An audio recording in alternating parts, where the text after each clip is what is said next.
Happy birthday Karthikeya. Please అందరూ Karthikeyani wish చేయండి. కార్తికేయ నలుగుతో రెడీగా ఉన్నాడు. ఎందుకు అనుకుంటున్నారు? ఈరోజు కార్తికేయ బర్త్డే. మమ్మీ నలుగుకి ఏం పెట్టిందా అని చూసుకుంటున్నాడు. బర్త్డే రోజు పొద్దున్నే వ్లాగ్ అండి ఇది. తను నలుగు పెట్టించుకోవడానికి మాత్రం చాలా చిరాకు పడిపోయాడు. వాళ్ళ అక్క అన్నయ్య కలిసి వెనకాల బుజ్జగిస్తున్నారు కార్తికేయని. కార్తికేయ నలుగు అయిపోగానే స్నానం చేసేసి రెడీ అయిపోయి గుళ్ళోకి అయితే వెళ్ళిపోయాడు. మా ఊర్లో ఉన్న శివాలయానికి అయితే వెళ్ళామండి.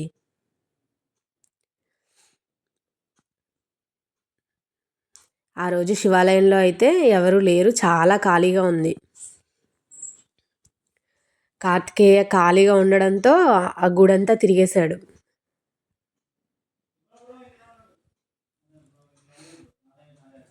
వాళ్ళ డాడీని ఎత్తుకోమని గంట కొడతానని గంట అయితే కొట్టేసి వినాయకుడికి అయితే దండం పెట్టేసుకుని ఆ తర్వాత వాళ్ళ డాడీ శివుని చూడడానికి ఆ పక్క గుళ్ళోకి వెళ్ళారు.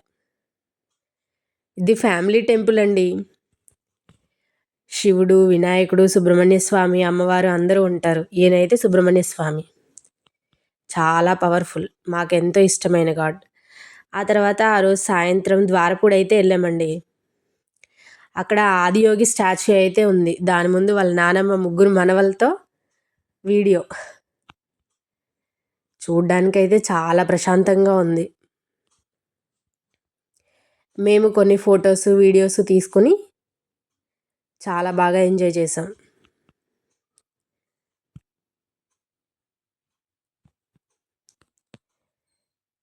ద్వారపూడిలో చూడ్డానికి చాలా టెంపుల్స్ ఉంటాయండి. ఒక రోజంతా పడుతుంది మనం కరెక్ట్గా చూడాలంటే, అన్ని టెంపుల్స్ ఉంటాయి.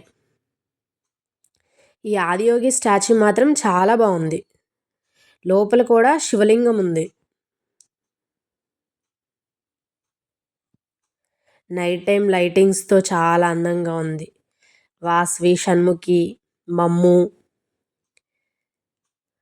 ముఖేష్, మా బర్త్డే బాయ్. మా కార్తికేయ బర్త్డే ఇలా ద్వారపూడిలో ఎంజాయ్ చేసాం. ఇది మెయిన్ టెంపుల్ అండి, అయ్యప్ప స్వామి టెంపుల్ పక్కన అమ్మవారి టెంపుల్. ద్వారపూడిలో అయితే అయ్యప్ప స్వామి ఫేమస్ అండి. మా బుడ్డిగాడు మొత్తం అంతా తిరుగుతూ ఎంజాయ్ చేస్తున్నాడు. ఈయన అయ్యప్ప స్వామి.